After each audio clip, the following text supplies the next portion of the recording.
The restraint collar snapped at the third junction. Marin Salk felt the electromagnetic lock shear loose against her collarbone, a small, precise failure she had been engineering for 11 months. She did not flinch. She did not reach for it. She kept walking through the transfer corridor of the Tessavon penal barge, resolute consequence, hands cuffed in front of her, head down, gait steady. The two Grathar guards flanking her did not notice. The collar still sat against her skin, warm and heavy, its status light still glowing amber. But the circuit was broken. The thing could no longer read her vitals, track her position, or deliver the paralytic jolt that had dropped her to the floor 9 times in the first year. 11 months of smuggled wire, stolen solvent, and patience so deep it had become a kind of prayer. She had been convicted of 17 counts of unauthorized border transit, 3 counts of interference with sovereign navigation infrastructure, and 1 count that the Grathar magistrate had read aloud with a voice that could not entirely conceal its horror: willful approach to the exclusion perimeter with intent to cross. That last charge carried a sentence of 40 standard years, not because the Grathar legal code considered border violations capital offenses, because the exclusion perimeter was not a border. It was a designation, a consensus. The place where the galaxy stopped mapping and started forgetting, and anyone who walked toward it on purpose was, by definition, either broken or dangerous. Marin was both. The transfer corridor opened into the barge's central processing hall, a low, wide chamber built for the movement of prisoners between facilities. Tessavon penal barges were floating waypoints, mobile holding cells that shuttled convicted individuals across the jurisdictions of the compact, without the diplomatic expense of planetary extradition. Marin had been on 3 different barges in the past 4 years, transferred like cargo with a manifest number where her name should have been. She counted steps, 42 to the junction, 18 to the maintenance hatch she had identified during her 2nd week aboard, 7 to the emergency airlock beyond it. The guards walked with the unhurried confidence of species that had never been ambushed by their own prisoners. The Grathar were large, 7 feet of dense, slate-gray muscle layered over a frame that evolution had designed for high-gravity mining colonies. Their eyes sat deep in sockets ridged with bony plating. They carried sidearms, but loosely, the way you carry an umbrella on a day you do not believe it will rain. Marin was 5'8", 140 pounds after 4 years of prison rations, and had not held a weapon since the day they took her ship. She did not need a weapon, she needed 12 seconds. At the junction, the corridor split. Left toward the communal holding bay, where 46 other prisoners waited for their next transfer. Right toward the maintenance section, crew only, sealed by a biometric lock keyed to Grathar physiological markers. Marin turned right. The guard on her left, a young one, first rotation, his rank insignia still sharp-edged and unscuffed, reached for her shoulder. Prisoner, the holding. She drove her cuffed hands upward into the soft tissue beneath his jaw, not hard enough to injure, hard enough to stun. The Grathar's head snapped back, his grip loosening for exactly the time it took her to strip the keycard from his belt. The second guard was faster. His hand went to his sidearm, but Marin was already inside his reach, already pivoting, already pressing the keycard to the biometric panel. The lock read the card crew authorization, not prisoner, and the maintenance hatch slid open. She was through it before the guard's weapon cleared its holster. The maintenance corridor was narrow, lined with conduit bundles and recycler piping, built for technicians half the width of a Grathar guard. She ran. Behind her, the alarm began a low, pulsing tone that vibrated through the deck plating. She heard the guard slam against the hatch frame, too wide to follow at speed, his armor scraping the conduit runs as he tried to force himself through. He was shouting something in Grathar, a lockdown command, probably transmitted to the bridge crew. In 30 seconds the entire barge would know. 7 seconds to the emergency airlock. She would make it in 5. She had studied the barge's schematics on a stolen maintenance tablet during the 3rd month of her sentence. The resolute consequence was a Tessavon MK Roman 4 penal transport, built 40 years ago, refitted twice, its emergency system still running the original Dremery firmware. The airlock's manual override was mechanical, not electronic. No biometric lock, no security code. A lever, a seal, and hard vacuum on the other side. She reached the airlock, pulled the lever. The inner door cycled open with a grinding reluctance that said it had not been tested in years. Inside the airlock chamber, bolted to the wall in a rack meant for emergency repair teams, she found what she had been counting on: a single-occupant EVA pod, standard emergency equipment on every Tessavon transport. Unpowered, minimal life support, designed to keep a crew member alive for 72 hours in the event of a hull breach. Not a ship, a coffin with thrusters.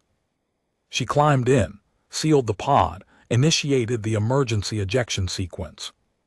The outer airlock door blew open, and the void took her. She tumbled. The pod's gyroscopic stabilizers fired, righting her orientation, and for a long moment she hung in the black, watching the penal barge recede, a massive, ugly structure of welded plates and running lights, already turning, already adjusting its course to pursue. Marin pulled up the pod's navigation display. It was minimal, a flat screen showing her position relative to the nearest celestial bodies, with no chart data, no course plotting capability, and a battery life measured in hours. But she did not need a chart. She knew exactly where she was. The resolute consequence had been transiting the outer edge of the compact's jurisdiction, following a route that skirted the buffer zone around the exclusion perimeter. Standard procedure for penal transports, the buffer was empty space, no stations, no traffic, no jurisdictional complications. A quiet road through a quiet neighborhood. The exclusion perimeter was 41 hours away, at the pod's maximum thrust. She had 72 hours of life support. Marin fired the thrusters and aimed for the line. Behind her, the resolute consequences pursuit lights activated. Ahead of her, the stars thinned in a way that had nothing to do with distance. She had crossed this stretch of space once before, 7 years ago, aboard a survey vessel called the Quiet Meridian. That ship had been fast, well-armed and crewed by 15 specialists who believed they were conducting a routine cartographic update of the buffer zone's navigational markers. Marin had been the navigator. She had plotted the course, logged the coordinates, and watched the instruments with the dispassionate professionalism of someone who had spent 12 years reading star charts for the Compact's survey authority. The mission had been routine for 11 days. On the 12th day, the charts had stopped making sense. It was not a malfunction. The instruments were reading correctly. The stars were where they should be. The gravitational constants held.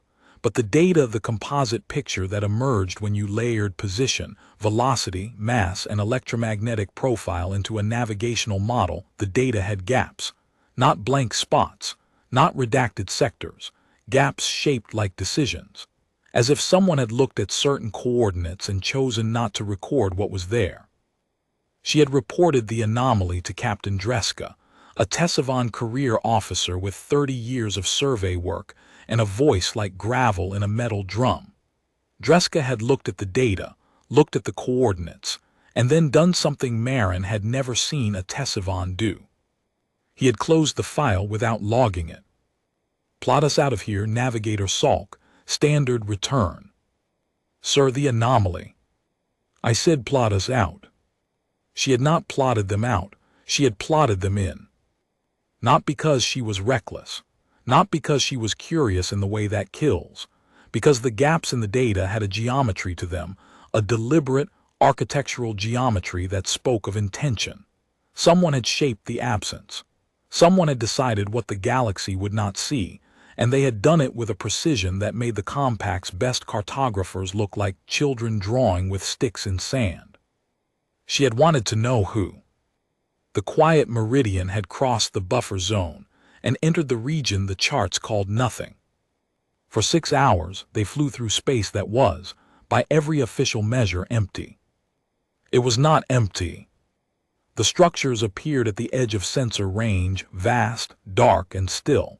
Not stations, not ships, constructs of a scale that defied the engineering principles Marin had studied for 12 years.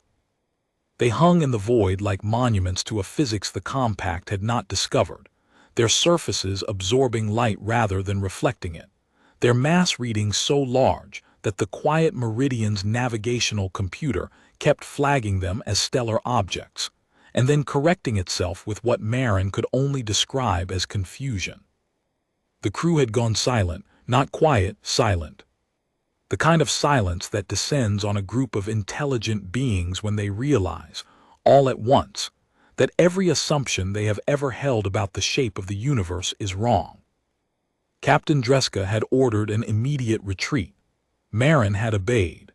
They had returned to compact space without incident, filed a report that described a navigational anomaly requiring further study, and been debriefed by a panel of Tessavon officials who listened to every word, and then classified the entire mission at a level so high that the classification itself was classified. Marin had been reassigned to a desk. She had lasted 4 months before she requisitioned a single crew survey skiff and flew back to the buffer zone. That was the first unauthorized crossing, the first of 17. Each time she went deeper.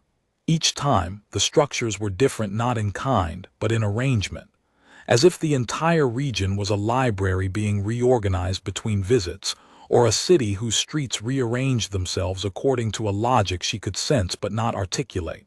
Each time, nothing attacked her, nothing hailed her, nothing acknowledged her presence in any way she could measure. But each time, when she returned to compact space, her ship's navigation logs contained additions she had not made, coordinates she had not visited, survey data for regions she had not scanned. And once, on her 7th crossing, a single line of text in a language no compact database could identify, embedded in her ship's operating system at a level so deep that the technicians who found it said it must have been there since the ship was built. It had not been there since the ship was built, she had checked. On the 11th crossing, the additions had changed character, not coordinates or survey data, a complete acoustic profile of a Tessavon lullaby that had been extinct for 3 centuries, a song no living being in the compact had ever heard, reconstructed from fragments so scattered that the compact's own cultural archives had classified the melody as irrecoverable. It was sitting in her navigation buffer, filed under a header that translated, roughly, as preserved. On the 14th crossing, she had found a navigational correction embedded in her flight computer, not an addition, a correction. The compact's official charts for the Tessic Straits contained a gravitational constant that was off by 0.003%, a rounding error introduced 40 years ago during a database migration, so small that no ship had ever noticed it, so persistent that every vessel transiting the straits was burning 0.003% more fuel than necessary. The correction fixed it. When Marin had submitted the fix anonymously through a Dremery academic journal, the compact's navigation authority had verified it within a week and issued a fleet-wide update. They had never asked where it came from. Something on the other side of the line was paying attention, not watching that implied passivity, paying attention, the way a librarian pays attention to a patron who keeps returning to the same shelf. On the 16th crossing, the thing that had been paying attention had spoken, not in words, in geometry. Marin had dropped out of transit at the margin's edge and found, hanging in the void where there should have been nothing, a shape. A construct no larger than her survey skiff, built from the same light-absorbing material as the monuments deeper in, but shaped like something she recognized from her training, a navigational waypoint. The kind of marker the compact's survey authority placed at the entrance to newly charted corridors. It was not a compact marker. It was built in the architectural language of the deep constructs, the same impossible material, the same clean geometry. But its shape, its function, was a quotation. Someone had looked at the compact's navigational vocabulary and reproduced it, the way a linguist reproduces a greeting in a foreign tongue. It was pointing deeper into the margin, an invitation rendered in her own professional language. She had followed it. She had found 3 more, each one deeper, each one more precisely calibrated to the compact's cartographic conventions, until the trail ended at a construct she had never seen before, a flat surface, perfectly circular, 100 meters in diameter, hovering in the void like a table waiting for a guest. On its surface, etched in the same geometric pattern she had seen on the larger monuments, was a complete chart of the compact's territory, every system, every transit corridor, every classified military installation, accurate, current, rendered with a casual precision that suggested the entity behind it considered the compact's entire civilization to be one small, well-documented neighborhood. She had stared at that chart for 3 hours. Then she had turned her skiff around and flown back to compact space, because the thing she felt looking at that chart was not fear. It was vertigo. The vertigo of a cartographer who has spent her entire career mapping one room and then steps outside to discover that the room is in a building, and the building is in a city, and the city is in a world she had never imagined. On the 17th crossing, she had not come back voluntarily. The compact had been waiting for her 3 patrol vessels at the margin's edge, their weapons hot, their transponders broadcasting arrest codes. They had known exactly where she would emerge and exactly when. Someone in the survey authority had studied her patterns and predicted her next crossing with the same precision she brought to reading star charts. The arrest had been quiet, no shots fired, no chase. She had let them dock with her skiff and board it, because running would have meant destroying the data she was carrying, and the data mattered more than her freedom. They had cuffed her, confiscated her skiff, and transferred her to the first of 3 penal barges without a trial. The trial came 4 months later. By then, every scrap of data she had collected across 17 crossings had been seized, classified, and she was certain erased. The galaxy's forgetting machine had consumed it all. The magistrate read the charges. The verdict was predetermined, 40 years. The compact had arrested her after the 17th crossing, not because they disapproved of her findings, because her findings terrified them. Now she was in an EVA pod, 40 hours from the line, with a dead restraint collar around her neck, and a penal barge gaining on her at a rate that would close the distance in approximately 36 hours. She had 4 hours of margin, 4 hours between the barge catching her and her crossing the perimeter. The question was whether the Grethar crew of the Resolute Consequence would follow her across. She knew the answer. Everyone knew the answer. The first 12 hours passed in something that was not silence but felt like it. The pod was cramped, a tube barely wider than her shoulders, padded with the thin foam the Tessavon considered adequate for emergency survival. She could not stand. She could not stretch. She could barely turn her head without pressing her cheek against the viewport's cold surface. She lay in the dim amber light of the status display and watched the distance counter tick down. 40 hours, 39:38. The life support system hummed its monotone complaint. The air recycler was working at 72% efficiency, adequate for 72 hours, marginal for anything beyond. She could smell the chemical edge of the scrubbers processing her exhalations, a faint metallic bite that reminded her of the air in the survey skiff's emergency shelter during her 9th crossing, when a hull seal had failed, and she had spent 11 hours breathing recycled atmosphere while she patched it with adhesive and profanity. She had been good at this once. Living in small spaces, making do with failing systems and improvised repairs, and the kind of stubborn competence that comes from spending a decade on survey vessels where the nearest repair dock was always 3 days away. 4 years in a cell had not eroded the skill. It had sharpened it. Prison was a small space with failing systems.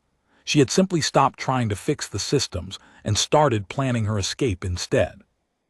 The penal barge was a steady blip on her aft scanner, closing the gap at a pace that suggested urgency without panic. They were not burning hard. They were matching her velocity plus a small increment, the way a patient predator matches the pace of prey it knows cannot outrun it. They were right, she could not outrun them. The pod's thrusters were emergency grade, designed for short bursts, not sustained flight. She was burning fuel at a rate that would leave her tanks dry 6 hours before she reached the perimeter. She had planned for this too. At hour 14, she shut down the thrusters. The pod continued on momentum, its velocity constant, its fuel reserve stabilizing. She would coast the rest of the way. It would take longer 51 hours now, not 40, but the fuel would last, and the barge would have to decide whether to match her coast or burn past her and attempt an intercept. The barge slowed. Not immediately, there was a lag, a hesitation, as if the crew was debating whether the prisoner in the EVA pod was worth the fuel expenditure of a high-speed pursuit into the buffer zone. Marin watched the blip decelerate and felt something she had not felt in 4 years of incarceration. Not hope, recognition, the moment when the equation tilted. She keyed the pod's communication system. It was short range, barely capable of reaching the barge at this distance, but it would do. Resolute consequence, this is prisoner Salk. Manifest number 7742. I am aware you are pursuing. I am also aware that your current heading will bring you within 9 hours of the exclusion perimeter. I want to be clear about what happens next. She paused.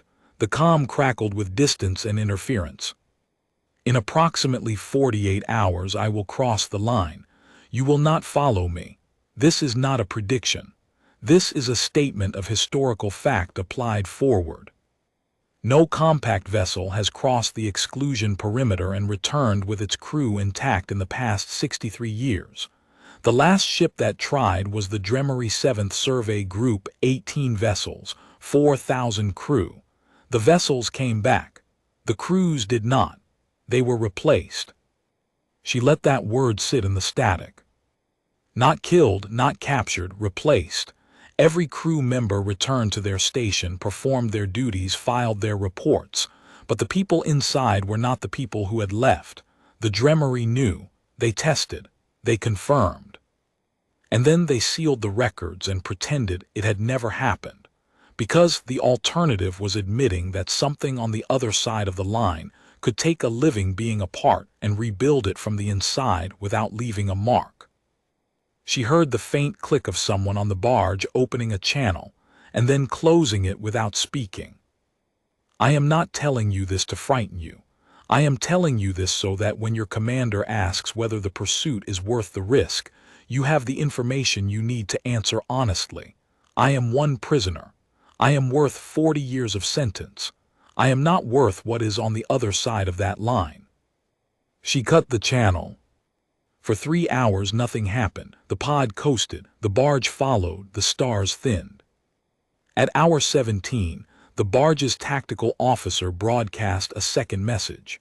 Not to Marin, to the barge's own crew, on an internal channel that bled into the pod's receiver because of the proximity and the buffer zone's negligible signal traffic. Marin caught fragments enough to assemble a picture. The crew was afraid. Not of her, not of the escape or the pursuit or the administrative consequences of losing a prisoner. They were afraid of the heading, the bearing, the direction the pod was traveling and the direction the barge was following. Someone on the crew, a navigator, probably, or a sensor technician old enough to have heard the stories, had pulled up the barge's historical navigation logs and found the notation that every compact vessel carried, but no one discussed. The advisory that designated the region ahead as cartographically unresolved and recommended maximum practicable distance. Cartographically unresolved.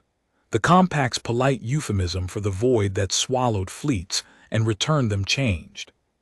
The notation was 63 years old and had never been updated, because updating it would require acknowledging that the region existed, and acknowledging that the region existed would require explaining what was in it, and no one in the compact's navigational hierarchy wanted to be the official who put a name to the thing the galaxy had spent 6 decades pretending was not there.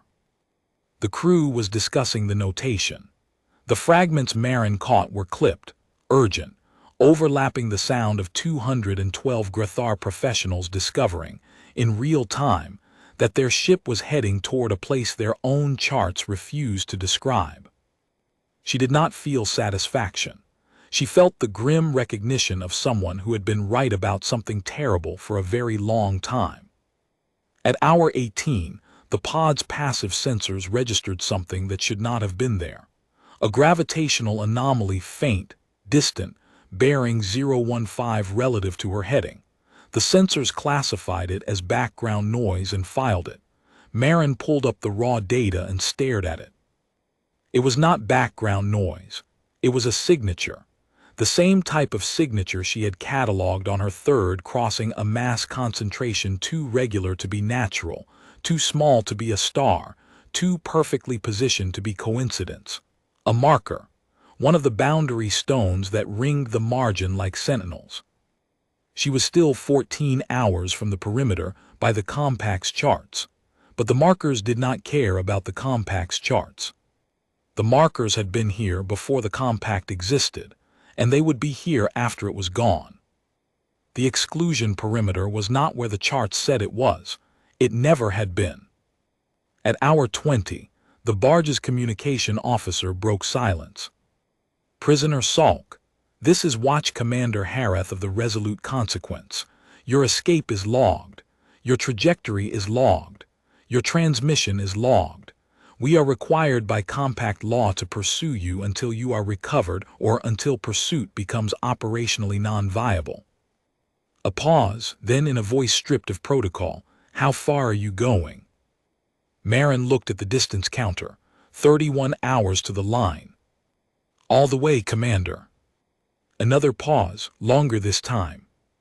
"The records you referenced, the 7th Survey Group. Those records are classified at a level I cannot access." "I know. Then how do you know what they contain?" Marin closed her eyes. The pod hummed around her, a thin shell of metal and recycled air between her and the void. "Because I was the navigator on the quiet meridian.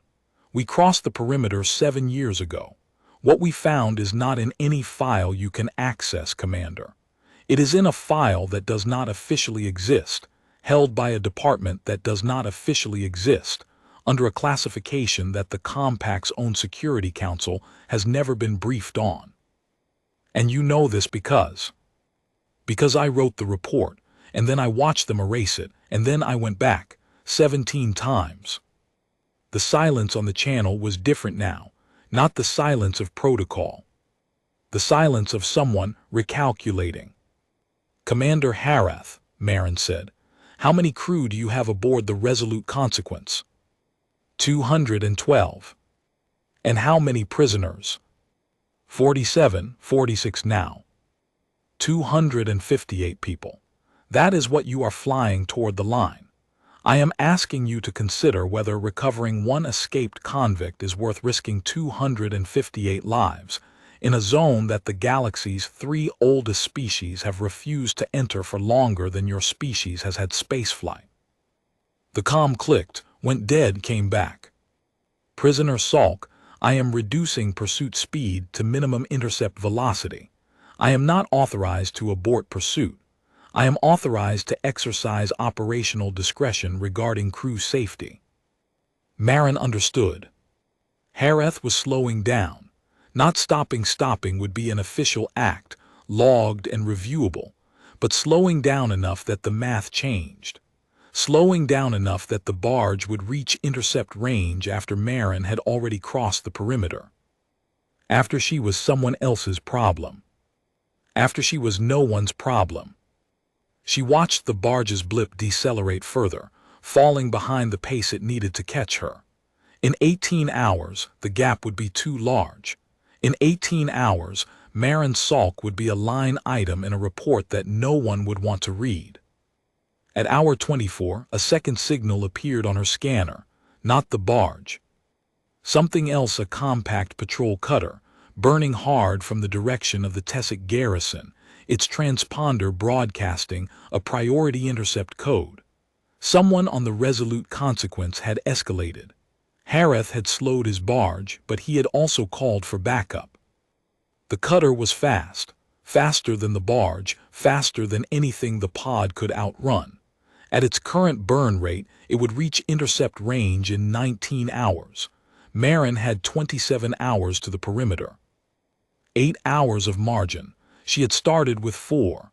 Hareth's slowdown had given her a gift, but the cutter was taking it back. She ran the numbers. The cutter could not sustain that burn rate indefinitely. Patrol vessels carried combat fuel loads, optimized for short, aggressive engagements, not extended pursuit. At some point, the cutter's commander would have to choose: maintain the burn and arrive with empty tanks, or throttle back and arrive with fuel but later. If the commander was cautious, the margin held. If the commander was angry or ambitious, or young enough to believe that regulations existed for other people, the margin evaporated. Marin could not control which kind of commander the compact had sent. She could control her heading. She adjusted course by 2 degrees, angling toward the gravitational anomaly she had detected at hour 18. The marker. If the compact's charts were wrong about the perimeter's location, and they were, she was certain of that now, then the real boundary was closer than 27 hours. She was navigating by markers the compact did not know existed, aiming for a line the compact did not know had moved. It was not a comfortable margin. It was the only one she had. The hours accumulated like sediment. She slept in intervals, 20 minutes here, 40 there, the pod's proximity alarm set to wake her if anything changed. The barge fell back. The cutter gained. The stars fell away. The void ahead thickened with that quality she remembered from the quiet meridian, not darkness but density, as if the space itself had weight. At hour 28, the cutter's commander opened a channel. The voice was female, clipped, and carried the flat affect of a Tessavan officer who had been trained to strip emotion from communications the way a surgeon strips tissue from bone. EVA pod on heading 270. This is Commander Tessic of the Compact Patrol Vessel Binding Statute. You are an escaped prisoner in a stolen emergency vehicle. You will reverse thrust and prepare for recovery, or I will disable your pod with a targeted EMP and retrieve you manually. Marin keyed the comm. Commander Tessic, I am aware of my legal status. I am also aware that an EMP at this range will permanently disable my life support, which will make your retrieval a corpse recovery operation. I do not think that is the outcome your career needs. A pause. My career is not your concern, prisoner. No, but your fuel is. You have been burning hard for 8 hours. Your patrol vessel carries a combat fuel load rated for 14 hours at maximum thrust. You have 6 hours of burn remaining before you are coasting on fumes, and at that point you will be deeper into the buffer zone than any compact patrol vessel has operated in 11 years, with no refueling station within range, and a heading that puts you within visual distance of the exclusion perimeter. The channel went silent. Marin could picture the commander on her bridge, young, probably, given the aggression of the pursuit. Young and competent and certain that regulations and rank and the authority of the compact meant something out here at the edge of the map. They did not. Nothing meant anything out here except the line and what was on the other side of it. At hour 30, the cutter began to decelerate. Tessic did not announce it. The transponder data told the story: a gradual throttle back, fuel conservation protocols engaging, the cutter's pursuit profile shifting from intercept to observation. She would shadow Marin, log her trajectory, and wait for the prisoner to run out of life support and die. She would not follow her across. At hour 31, a third contact appeared. Not a ship, a drone. A compact long-range observation platform, unmanned, launched from the cutter or possibly from the Tessic garrison itself. It was small, fast, and it overtook Marin's pod within 2 hours, settling into a parallel trajectory less than a kilometer to her starboard. Its sensor array pivoted to face her pod directly. They were not just chasing her now. They were watching her, recording her. Building a file that would document, in granular detail, the trajectory of an escaped convict into the exclusion zone. She wondered who would read the file. She wondered whether they would classify it before the ink dried. The drone's transponder broadcast a standard compact identification code. Its designation was Observation Platform Tessic 114. It had no weapons. It had no communication capability beyond its data relay to the cutter. It was a camera, a witness. The compact's way of making sure that whatever happened next, there would be a record. Marin almost laughed. A record. The compact was building a record of her crossing the line, the same compact that had spent 63 years erasing every record of what lay on the other side. The irony was not lost on her. It was simply not relevant.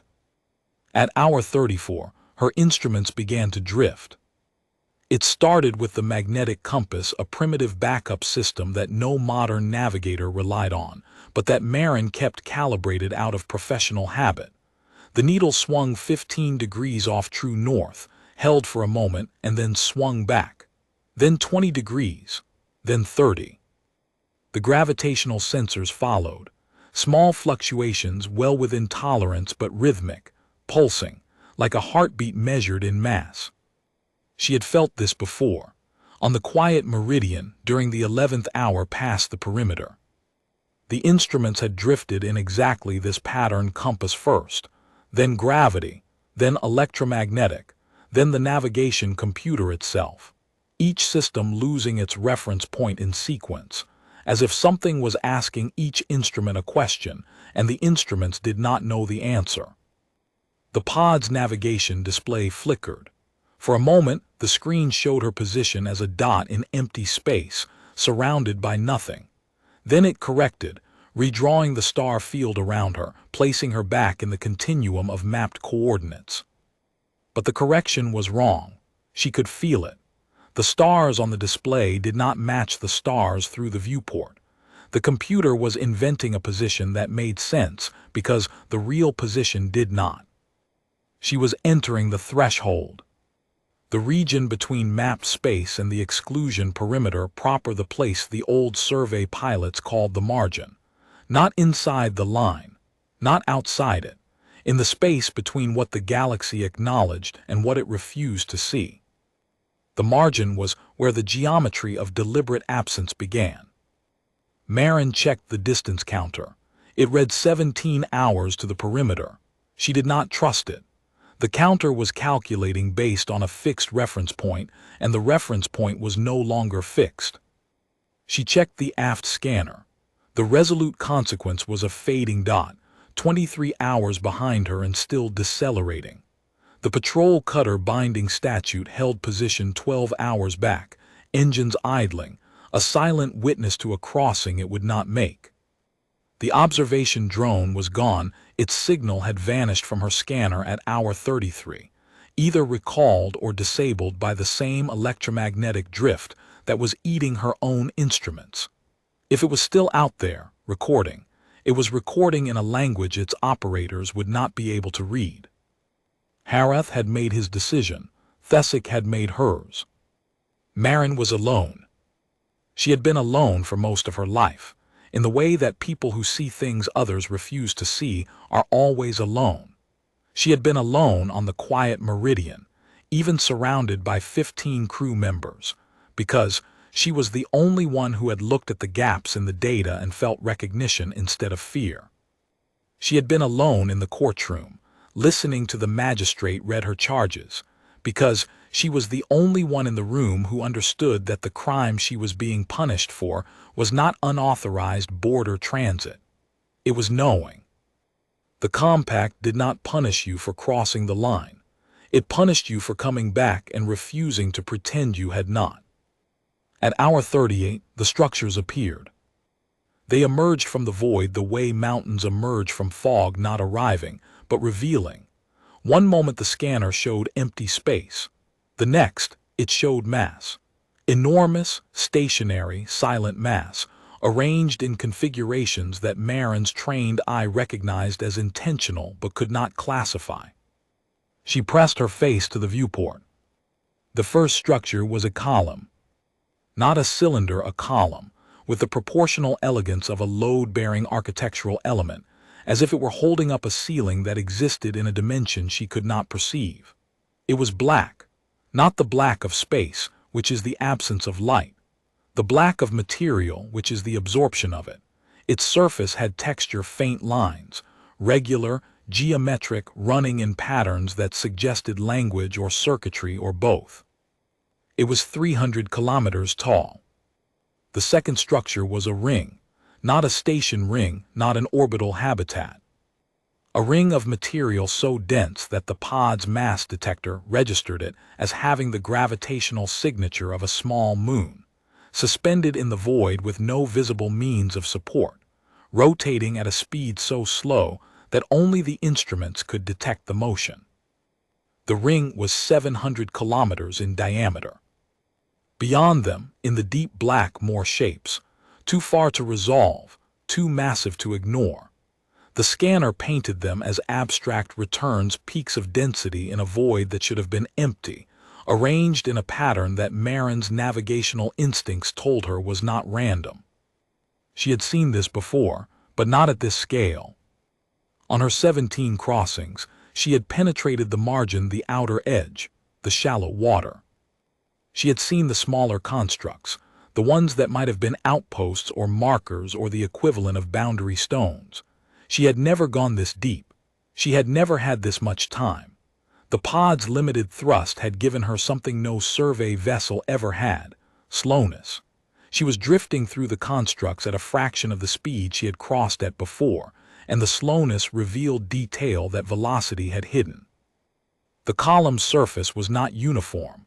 What she had taken for geometric patterning was, at this slower pace, readable as layered inscription, dense, recursive, each line containing sublines containing sub-sublines, the detail continuing below the resolution of her instruments. It was not decoration. It was not art. It was data, compressed into material, written at a density that made the compact's most advanced storage media look like cave paintings. If the column was a record, it contained more information than every database in the compact combined. And it was one column. There were hundreds visible from here alone. Between the column and the ring, something new. A field of smaller objects, hundreds of them, each no larger than her pod, arrayed in a grid that stretched beyond the range of her sensors. They were dark, inert, and each one bore a faint electromagnetic signature that her instruments classified as residual, spent. These were not active constructs. They were remains, hulls, ships that had come this far and stopped, not destroyed, not disabled, parked, arranged with the same deliberate geometry that characterized everything in this region, as if they had been collected and catalogued. She counted species by hull design: Tessavon, Dremery, Grathar. 3 she did not recognize: angular, organic-looking vessels with hull geometries that spoke of engineering traditions the compact had never encountered, and 1, near the center of the field, that was unmistakable: a Corvathi pilgrim ship, its distinctive spiral hull patterned with ceremonial carvings that Marin had seen in museum hollows. The Corvathi had been spacefaring for 9,000 years. This ship looked older than anything in the compact's historical record. Every species that had ever approached the line, every ship that had ever crossed, catalogued and preserved. Not trophies, entries. The pod's communication system chirped, not the compact frequency, not any frequency in the pod's database. A new signal, clean, powerful, and aimed directly at her. It was not voice. It was not data in any format she recognized. It was a pattern, a repeating sequence of tonal shifts that her instruments rendered as a waveform on the display. The waveform was complex, layered, and it changed as she watched, adapting in ways that suggested it was not a recording but a live transmission, adjusting to her pod's signal profile in real time. Something was talking to her. Marin's hands trembled. She clenched them against the pod's control panel and held them still by force of will. "This is Marin Salk," she said aloud, not because she expected the transmission to understand, but because the sound of her own voice was the only anchor she had left. Former navigator, compact survey authority. Former prisoner, resolute consequence. Currently an escaped convict in an EVA pod with 14 hours of life support and no destination. The waveform shifted. The tonal pattern changed not in response to her words. She did not think, but in response to something. Her position, perhaps, her velocity, the electromagnetic signature of her pod's failing systems. Or something else entirely. She thought about Captain Dreska, closing the file without logging it. She thought about the magistrate, reading the charge of willful approach with that edge of horror in his voice. She thought about Harath, slowing his barge and letting her go. She thought about Thesic, holding position 12 hours back, engines idling, choosing distance over duty. Everyone who encountered the line made the same choice. They turned away. They filed the report. They sealed the record. They walked back into the world that made sense, and they locked the door behind them. Marin had never been able to lock that door. The pod's navigation display died. Not flickered, died. The screen went black, and when it came back it showed something new. Not her position. Not a star chart. A schematic. A three-dimensional rendering of a structure she had never seen, rotating slowly on the display, annotated with measurements in units she did not recognize. The rendering showed a chamber. Large, circular, with a central element that the annotations indicated was the source of the gravitational fluctuations her instruments had been detecting. A destination. She stared at the schematic for a long time. It was an invitation. She knew it the way she knew her own navigation instincts, not through analysis, but through the deep pattern recognition that 12 years of reading star charts had burned into her neurons. Something on the other side of the line was showing her where to go. The rational part of her mind, the part that had kept her alive through 4 years of imprisonment and 17 unauthorized border crossings, told her that this was the point where every cautionary tale she had ever heard began its final chapter. The ship that followed the signal. The crew that entered the structure. The survey team that saw the light and walked toward it. But the cautionary tales were told by people who had never been here. People who heard the stories second-hand, third-hand, filtered through classification levels and institutional terror, and the reflexive cowardice of species that preferred ignorance to knowledge. Marin had been here. She had seen the structures. She had read the data the compact had erased. She had spent 4 years in a cell for the crime of looking, and she had broken out of that cell and flown 40 hours in a coffin with thrusters for the privilege of looking again. She was not going to turn away. She adjusted the pod's heading. The thrusters fired, nudging her trajectory toward the coordinates the schematic indicated. The fuel gauge dropped. 12 hours of life support remained. The structures grew around her as she flew deeper. The column fell behind. The ring expanded until it filled the viewport, and then she was inside it, passing through its center like a thread through a needle, and the stars vanished entirely. Not hidden, replaced. The void inside the ring was not empty, it was structured.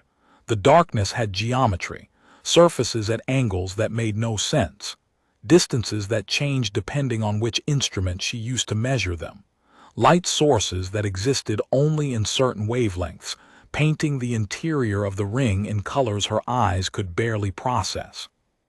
And sound, Not through the vacuum, through the pod itself. A vibration in the hull, a frequency so low it was more sensation than noise. The pod's structure was resonating with something, and the resonance carried information that her instruments could not decode but her body could feel. The chamber from the schematic appeared ahead, an opening in the ring's inner surface, a door, if you could call something 2 kilometers wide a door.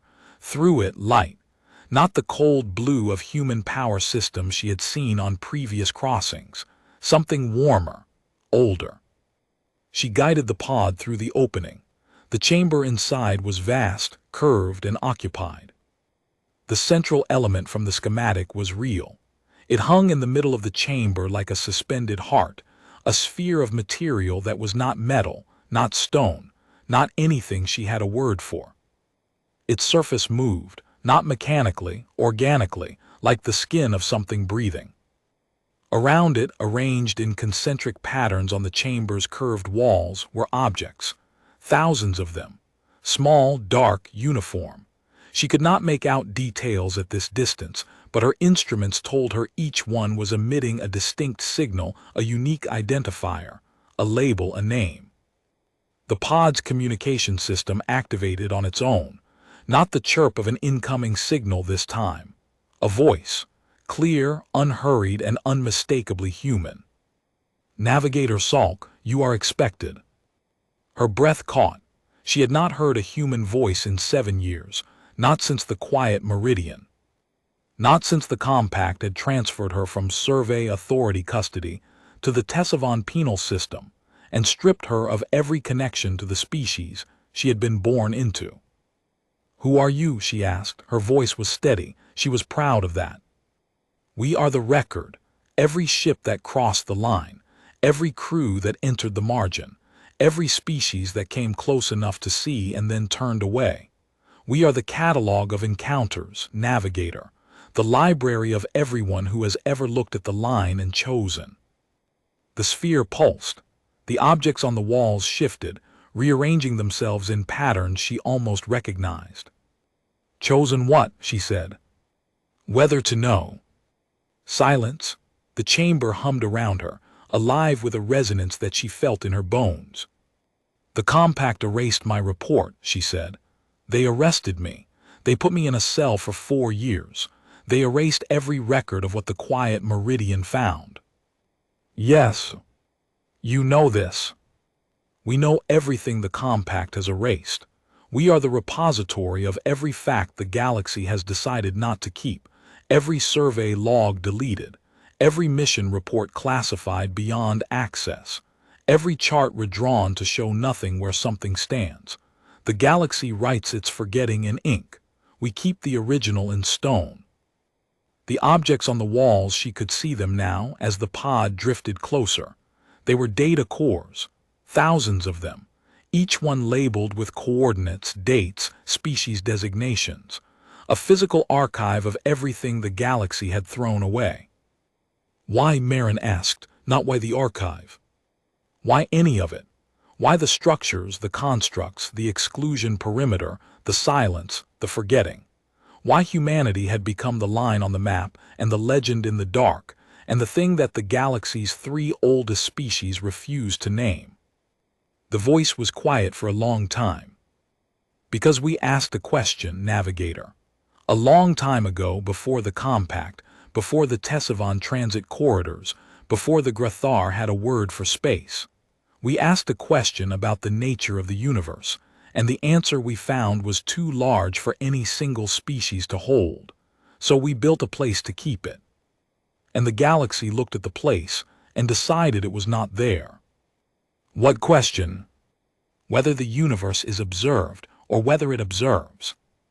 The sphere pulsed again, and this time Marin felt the pulse inside her skull, not pain, not pressure, but awareness.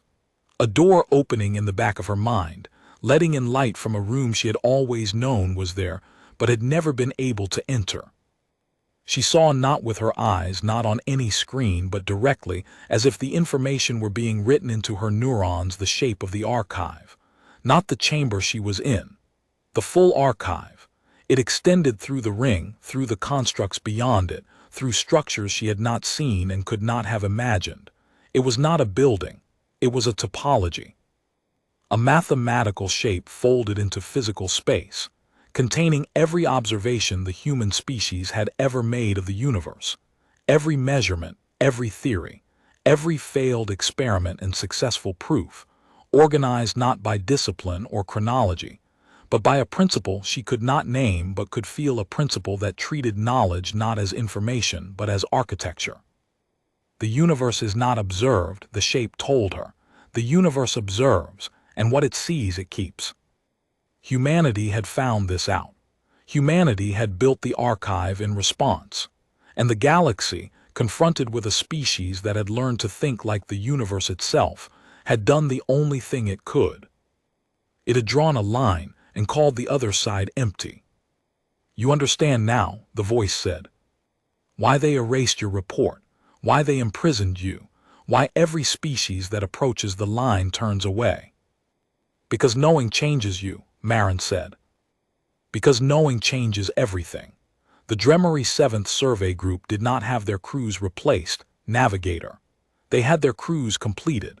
The people who returned were the same people who left, carrying an understanding they could not unlearn and could not communicate to a civilization that had decided not to understand. The Dremery tested them, found them changed, and chose the explanation that frightened them less: replacement rather than growth. Marin looked at the data cores lining the walls, thousands of encounters, thousands of species that had come close enough to look. "How many crossed?" she asked. "Many." "How many stayed?" "Few. Most return to the galaxy carrying what they learned, and the galaxy punishes them for it, erases them, imprisons them, classifies their knowledge until the classification itself disappears. The galaxy is very efficient at forgetting." "But not all return." "No, some choose to remain, to continue the work, to ask the next question." The pod drifted closer to the sphere.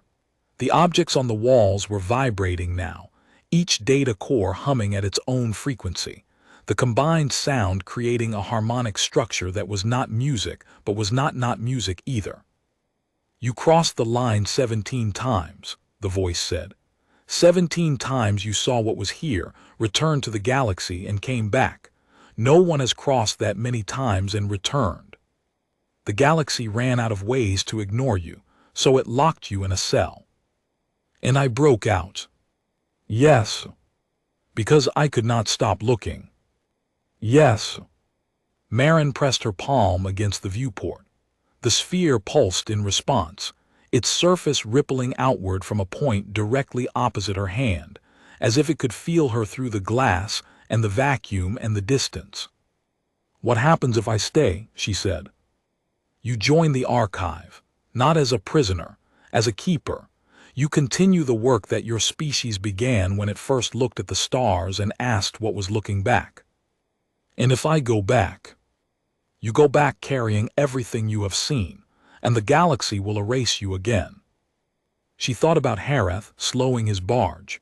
She thought about Thesic holding position with her engines idling. She thought about the magistrate and his horror. She thought about Captain Dreska closing the file. She thought about every pilot who had heard the stories in the port bars of Kesivar, lowering their voices, looking away. She thought about the cell, 4 years of walls and silence and a collar that could drop her to the floor. She thought about the quiet meridian, and the moment she had looked at the gaps in the data and felt, for the first time in her life, that she was seeing something real. "I did not break out of a prison to walk into another one," she said, "even a beautiful one." The voice was silent. "I am going back," she said. "I am going back, and I am going to tell them what I saw, and they are going to erase me again, and I am going to come back again. Because that is what I do. I cross the line, I look, I go back and I tell. And the next time someone looks at the gaps in the data and feels recognition instead of fear, they will know that someone came before them. They will not believe you. They never have. I am not asking them to believe me. I am asking them to look." The sphere pulsed. The data cores hummed.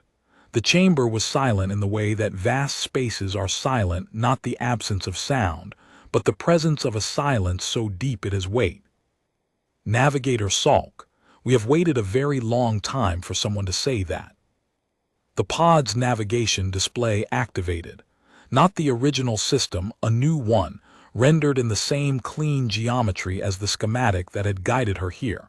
It showed a course, not back the way she had come. A different path, shorter, threading through the constructs in a route that would deposit her at the edge of the exclusion perimeter in 6 hours.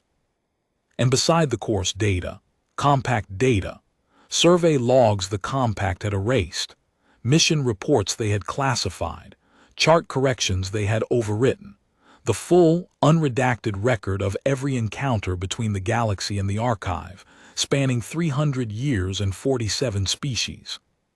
Everything they had erased, given back. And something more. At the bottom of the data stream, a final file, not a compact record, an original document authored by the archive itself.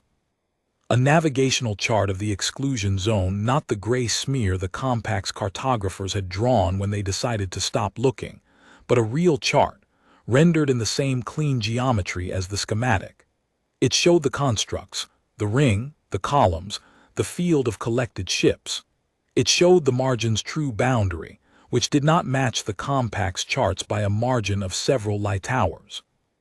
It showed transit corridors through the zone that would allow a vessel to cross safely, provided the pilot knew where to look. It was a map, the most dangerous map in the galaxy, a map that said, "This place is not empty, it is not formless, it is not forbidden, it is here, it has structure, and anyone with the skill to read a chart can find their way through it." Marin looked at the data scrolling across her display. Enough evidence to dismantle every lie the compact had told about the exclusion zone. Enough proof to make denial impossible. And a map that would make the exclusion perimeter crossable for anyone brave enough to try. "This will not make them thank me," she said. "No. They will put me in a deeper cell. Perhaps. Or they will listen. 1 in 1,000. One navigator, one cartographer, one young pilot in a port bar who hears the story and does not look away. That is the wager, navigator." Marin smiled. It was not a warm expression.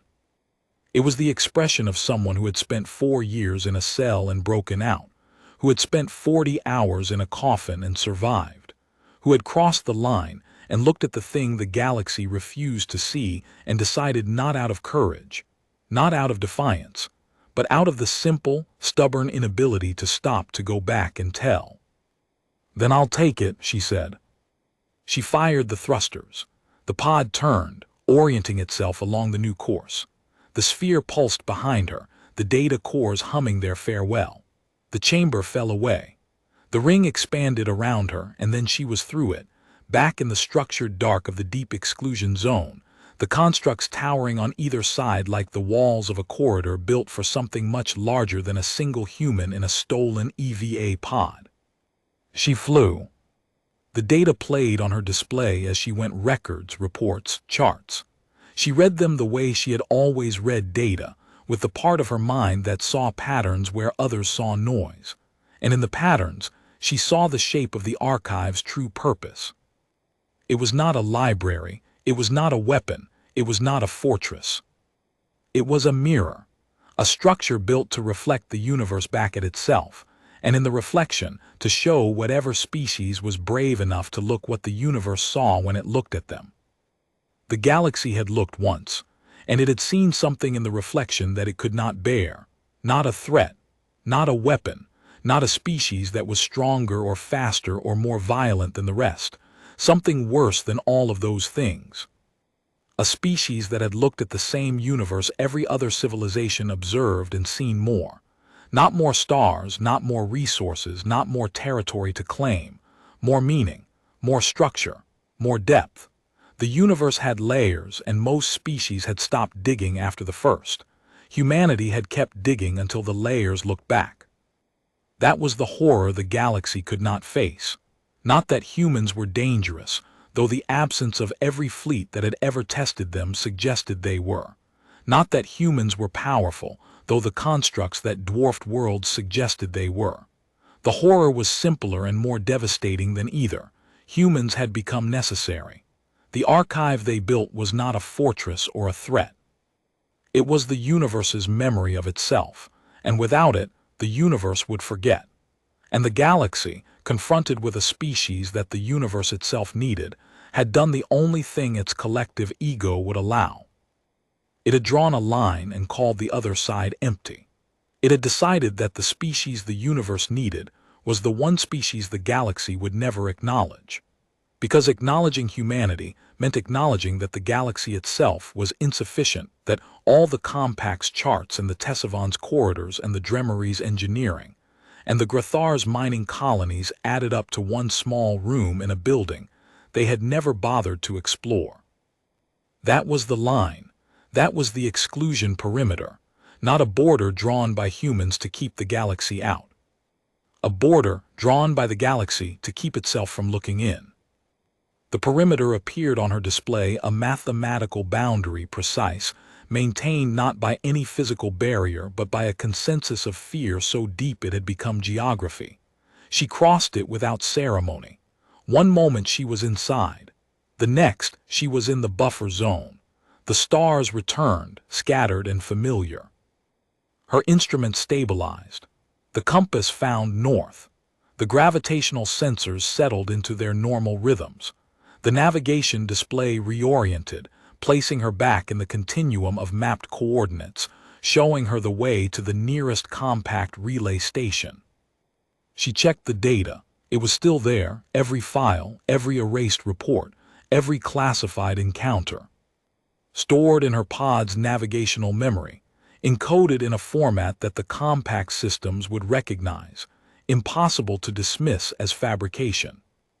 She checked the aft scanner. The resolute consequence was nowhere in range. Harith had turned his barge around. The binding statute was a ghost at the edge of her sensor range, holding position in the buffer zone, watching her emerge from the line like a diver surfacing from a depth no one else would attempt. As she watched, the cutter's transponder shifted. A new signal, not a weapon lock, not a pursuit vector, a communication request. Direct channel, encrypted, officer-to-officer protocol. Thessic's voice came through, stripped of the flat affect, stripped of the clipped precision. What remained was something rawer. Something that sounded, to Marin's ear, like a woman standing at the edge of a decision she did not want to make. Prisoner Salk, you are alive. I am. You went in and came back. I did. A long pause. The cutter's engines remained idle. Its weapons remained cold. My sensors recorded your trajectory until you entered the margin. After that, you disappeared from every instrument I have. You were gone for 9 hours. I was preparing a report classifying you as lost. I was not lost, Commander. I was somewhere your instruments are not allowed to see. Another pause. When Thessic spoke again, her voice was quieter. What is in there? Marin closed her eyes. She thought about the archive, the data cores, the sphere. The voice that had spoken in a human tongue she had not heard in 7 years. She thought about the chart, the real chart, the one that showed the exclusion zone as a place with structure and corridors, and a geometry that could be navigated. Everything the Compact has ever erased, Marin said, and a map. The channel went silent, then a click, then dead air. Thessic had closed the connection. Marin watched the cutter's transponder data. For 30 seconds nothing happened. Then the binding statute's engines fired, not toward Marin, not toward the perimeter, toward the Tessic garrison. Thessic was going home. She would file her report. The report would be classified. But Thessic had asked. 1 in 1,000, that was the wager. And the wager started with a single question, asked by a single officer in the silence of the buffer zone. Marin set a course for the nearest relay station. It was 8 hours away. She had 6 hours of life support. 2 hours short. She looked at the life support gauge. She looked at the distance. She looked at the data on her display, 300 years of erased truth, waiting to be delivered. She shut down the pod's heating system. The temperature began to drop immediately, the thin walls of the pod conducting the cold of space inward with efficient indifference. She would save 2 hours of power. She would arrive at the relay station hypothermic, barely conscious, and carrying evidence that would either change the galaxy or get her killed. She pulled the dead restraint collar from her neck and dropped it on the floor of the pod. It landed with a dull click against the metal, inert, useless, a relic of a sentence that had been rendered meaningless by distance and defiance, and the simple act of looking at something the galaxy had told her was not there. The cold crept in. It started at her feet, the thin soles of the prison-issue boots offering no insulation against the metal floor of the pod, and climbed. Her calves, her knees, her fingers, which she curled into her palms and pressed against her stomach. The pod's interior temperature dropped 1 degree every 6 minutes. By the time she reached the relay station, it would be below the threshold for human consciousness. She would have to stay awake long enough to transmit the data. After that, the cold could have whatever it wanted. She thought about what the data contained. 300 years of encounters, 47 species, the full navigational chart of the exclusion zone, with corridors and waypoints, and the locations of constructs that the compact had spent 6 decades pretending did not exist, and the archive's final gift, the map. The thing that would transform the exclusion zone from an abstract dread into a navigable space. The thing that would turn the line from a consensus into a choice. That was the wager's real edge. The compact could erase reports. It could classify encounters. It could imprison navigators and confiscate survey skiffs and pretend that the gray zone on its charts was the natural state of affairs. But it could not erase a map once the map had been seen. Maps had a way of surviving. They passed from hand to hand, from pilot to pilot, from the port bars of Kessivar to the navigation academies of the core worlds. You could burn a map. You could classify a map. You could execute the cartographer who drew it. But you could not uncow the route once someone had flown it. Marin Salk had flown it 18 times, and now she had the chart to prove it. She wrapped her arms around herself, tucked her chin against her chest, and watched the relay station's beacon grow brighter on her display. She was an escaped convict in a stolen EVA pod, carrying stolen data, flying toward a civilization that would rather imprison her than listen to her. She was also the only person in the galaxy who had crossed the line 18 times and chosen, every time, to come back. The stars watched. They had always been watching. Marin Salk flew on.